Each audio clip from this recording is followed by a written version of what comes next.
Assalamualaikum warahmatullahi wabarakatuh. Halo, perkenalkan nama saya Irna Irawan. Saya dari Program Studi Pendidikan Agama Islam semester 7 R2. Pada kesempatan kali ini, saya akan mempresentasikan tugas kuliah isu-isu kontemporer pendidikan dengan pembahasan materi yang berjudul Sistem yang Mempengaruhi Sistem Pendidikan Islam. Materi ini dibimbing oleh dosen pengampu Bapak Irfan Amin Sam MPD.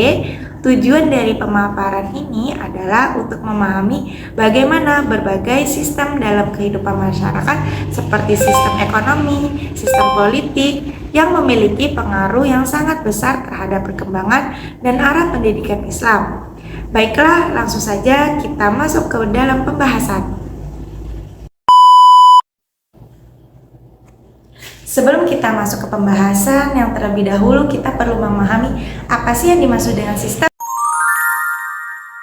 Sistem adalah satu kesatuan yang terdiri dari berbagai unsur yang saling berhubungan dan bekerja sama untuk mencapai tujuan tertentu. Sistem tidak dapat berdiri sendiri, melainkan saling bergantung antara satu unsur dengan unsur lainnya. Pendidikan Islam merupakan bagian dari kehidupan umat Islam dan tidak terlepas dari peran negara, masyarakat, serta kebijakan publik. Oleh karena itu, arah dan kualitas pendidikan Islam turut dipengaruhi oleh kondisi ekonomi, kebijakan politik, budaya dan sosial, dan perkembangan teknologi.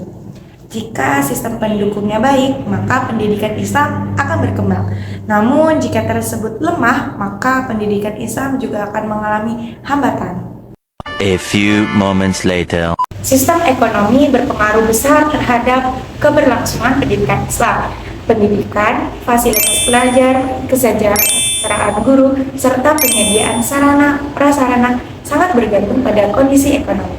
Jika ekonomi masyarakat dan negara baik, maka lembaga pendidikan Islam dapat menyediakan pendidikan berkualitas, beasiswa, sarana lengkap, dan program pengembangan siswa.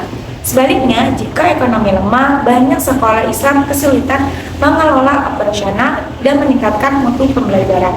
Contohnya, banyak pesantren dan madrasah yang sangat bergantung pada dana BOS, donatur, serta bantuan masyarakat untuk menjalankan kegiatan pendidikan.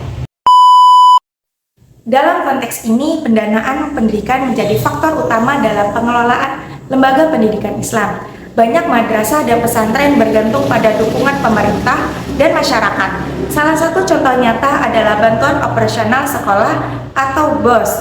Apa itu dana BOS? Dana BOS adalah bantuan operasional sekolah reguler yang selanjutnya disingkat BOS reguler. BOS reguler adalah program pemerintah pusat untuk penyediaan pendanaan biaya operasional bagi sekolah yang bersumber dari dana alokasi khusus non-fisik. Dana ini digunakan untuk kebutuhan operasional seperti pembelian buku, pembayaran honor guru, serta penyediaan fasilitas belajar. Selain sistem ekonomi, sistem politik juga memiliki peran yang sangat menentukan arah pendidikan Islam di Indonesia. Kebijakan pemerintah, regulasi pendidikan, dan keputusan politik yang mempengaruhi kurikulum, status kelembagaan, pembiayaan, dan pengakuan ijazah pendidikan Islam. Contoh besar yang mempengaruhi pendidikan adalah ketika pemerintah mengesahkan Undang-Undang Nomor 20 Tahun 2003, yaitu tentang Sistem Pendidikan Nasional mengakui madrasah dan pesantren sebagai bagian dari Sistem Pendidikan Nasional. Undang-undang ini menjadi payung hukum yang mengakomodasi pendidikan keagamaan yang sebelumnya diatur dalam peraturan turunan dan memberikan pengakuan resmi terhadap eksistensi keduanya dalam tatanan pendidikan nasional. Sejak saat itu, lembaga pendidikan Islam mendapat hak yang sama dengan sekolah umum, termasuk dalam akses pembiayaan dan peningkatan mutu. Sebagai kesimpulan, pendidikan Islam tidak dapat berdiri sendiri, melainkan sangat dipengaruhi oleh berbagai sistem kehidupan. Dua di antaranya yang memiliki pengaruh terbesar adalah sistem ekonomi dan sistem politik. Keduanya menentukan arah kebijaksanaan, pendanaan, mutu, serta masa depan pendidikan Islam. Sebelum saya tutup, saya akan memberikan kesan dan pesan terlebih dahulu.